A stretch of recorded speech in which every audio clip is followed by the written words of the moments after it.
మంత్రి కొండా సురేఖపై హీరో నాగార్జున వేసిన పిటిషన్పై నాంపల్లి కోర్టులో విచారణ జరుగుతోంది. అక్కినేని కుటుంబంపై ఇటీవల కొండా సురేఖ చేసిన అనుచిత వ్యాఖ్యలపై నాగార్జున క్రిమినల్ దావా పిటిషన్ దాఖలు చేశారు. తన కుటుంబంపై అనుచిత వ్యాఖ్యలు చేసిన కొండా సురేఖపై క్రిమినల్ చర్యలు తీసుకోవాలని నాగార్జున కోరారు. పైగా 100 కోట్ల పరువు నష్టం దావా కూడా వేశారు. అయితే ఇప్పటికే తన వ్యాఖ్యలకు మంత్రి కొండా సురేఖ క్షమాపణలు చెప్పారు. ఈ నేపథ్యంలో నాగార్జున దాఖలు చేసిన పిటిషన్పై నాంపల్లిలో మనోరంజన్ కోర్టులో విచారణ జరుగుతోంది.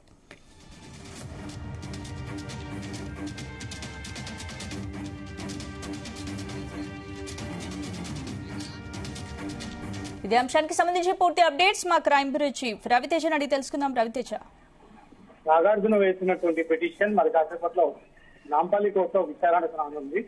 శనివారం నాడు ఈ పిటిషన్ దాఖలు చేయడము, ఈ దసరా సెలవుల కారణంగా తిరిగి సోమవారం నాడు ఈ కేసు వాయిదా వేయడము, వాదనలు వింటామంటూ కూడా ధర్మాసనం ఈ అభిప్రాయాన్ని వ్యక్తం చేయడంతో ఈ రోజు సోమవారం మరి కాసేపట్లో నాగార్జున వేసినటువంటి పిటిషన్ పై విచారణ వచ్చేటువంటి అవకాశం ఉంది. ఈ పిటిషన్ లో కొండా సురేఖను రెస్పాండెంట్ కింద చేస్తూ కొండా సురేఖ వ్యక్తిగత జీవితాల్లోకి ఎంటర్ అయ్యి తమ కుటుంబంలో జరిగినటువంటి ఈ విషయాన్ని పబ్లిక్ అయ్యే విధంగా, తమ కుటుంబ పరువుని అగౌరవపరిచే విధంగా, పూర్తిగా డిఫేమ్ చేసే విధంగా, ఒక వ్యక్తులు చెప్తే తన ఇంటి సభ్యులని ఒకరి దగ్గరికి పంపిన విధంగా, ఏ రకంగా ఒక మంత్రి హోదాలో ఉన్నటువంటి మహిళగా ఉండి ఈ రకంగా ఎలా వ్యాఖ్యలు చేస్తుంది, దీనిపైన క్రిమినల్ కేసుతో పాటు డిఫమేషన్ కేసు తనపై నమోదయ్యి చర్యలు తీసుకునే విధంగా తనకు అనుకూలమైనటువంటి తీర్పు కావాలంటూ కూడా హీరో నాగార్జున నాంపల్లి కోర్టు ఒక పిటిషన్ దాఖలు చేయడం జరిగింది.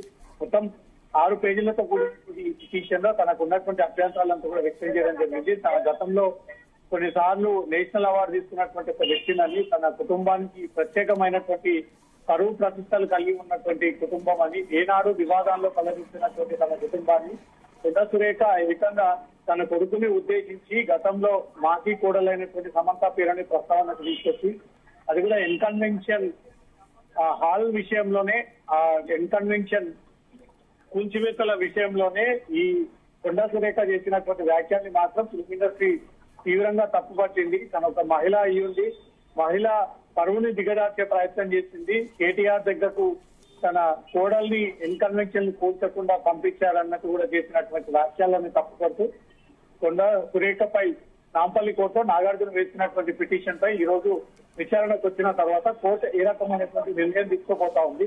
క్రిమినల్ కేసుతో పాటు డిఫమేషన్ కేసు కొండా సురేఖ పైన నమోదు చేయాలంటే కోర్టు ఏదైనా ఆదేశాలు ఇస్తుందా, ఈ రోజు నాంపల్లి కోర్టులో ఏం జరగబోతుంది అనేది మాత్రం టెన్షన్ గా నెలకొందిస్తున్నారు.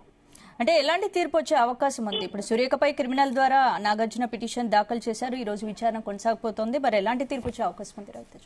పిటిషన్ ని కోర్టు పరిశీలించిన తర్వాత నాగార్జునకు ఉన్నటువంటి అభ్యంతరాలు ఏంటి అనే దానిపై కూడా పూర్తిగా పరిశీలించినటువంటి వ్యాఖ్యలు నిజంగానే సభ్య సమాజం తలదించుకునేలాగా, మహిళలందరూ కూడా ఎంత ఇబ్బందికి గురయ్యేటువంటి విధంగా ఒక మహిళ అయ్యింది, మంత్రి హోదాలో ఉంది, ఆ రకంగా ఎన్కన్వెన్షన్ కూల్చకూడదు అంటే తన కోడల్ని కేటీఆర్ దగ్గరికి పంపాలి అని ఏదైతే ఒక దురుద్దేశంతో చేసినటువంటి స్టేట్మెంట్ రాష్ట్ర వ్యాప్తంగా తీవ్ర అతలాకుతలం చేసినటువంటి సంఘటన, ఇండస్ట్రీ నుంచి కూడా తీవ్ర వ్యతిరేకత పెరిగింది.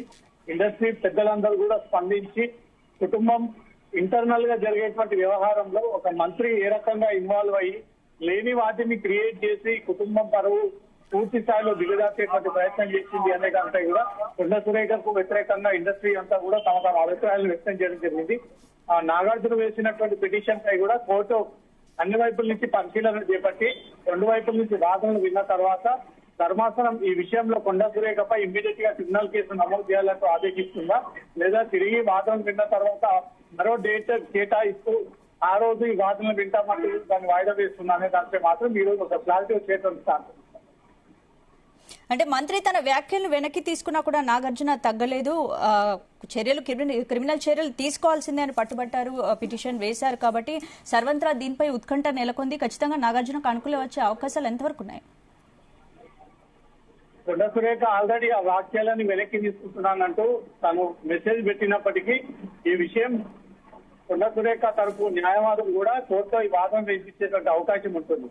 తనకు కేటీఆర్ చాలా రోజులుగా తనని అసభ్యకరంగా ట్రోల్ చేస్తా ఉన్నాడు అన్న ఒక విషయాన్ని దృష్టిలో పెట్టుకొని ఈ రకంగా కేటీఆర్ ని ఉద్దేశించి మాట్లాడినందుకు నాగార్జున యొక్క కుటుంబ పరువు అంశం తీయాల్సి వచ్చింది అనే ఒక విషయాన్ని కూడా గతంలో కూడా కొండా సురేఖ విషయాన్ని తెలియజేసింది. ఇప్పుడు కోర్టులో కూడా వాదన సమయంలో టార్గెట్ కేటీఆర్ మాత్రమే నేను ఈ వ్యాఖ్యలు చేసిన తప్ప హీరో నాగార్జున, సమంత, నాగ చైతన్య విషయంలో నేను ఇలా వ్యవహరించలేదు అంటూ మాత్రం కోర్టు దృష్టికి తీసుకెళ్తే కోర్టు ఒకవేళ కన్సిడర్ చేసినట్టయితే మాత్రం కొండా సురేఖ విషయంలో ఏ రకమైనటువంటి రియాక్ట్ కాబోతా ఉంది అనే దానిపై క్లారిటీ రావాల్సింది. ఇప్పటికే నాగార్జున స్పెసిఫిక్ గా క్రిమినల్ చర్యలతో పాటు తను ఈ వ్యాఖ్యలు చేసినందుకు తనపై డిఫమేషన్ కేసు కూడా నమోదు చేయాలంటూ కూడా కోర్టు ఈ ఉద్దేశంతో ఈ పిటిషన్ వేయడం జరిగింది. ఈ రోజు ఈ రెండు విషయాల్లో ఈ రెండు అంశాల పైన కోర్టు విచారణ జరిపిన తర్వాత ఒక నిర్ణయానికి వచ్చేటువంటి అవకాశం ఉంది. ఆ నిర్ణయం ఏంటనే దానిపై మాత్రం విచారణ సందర్భంగా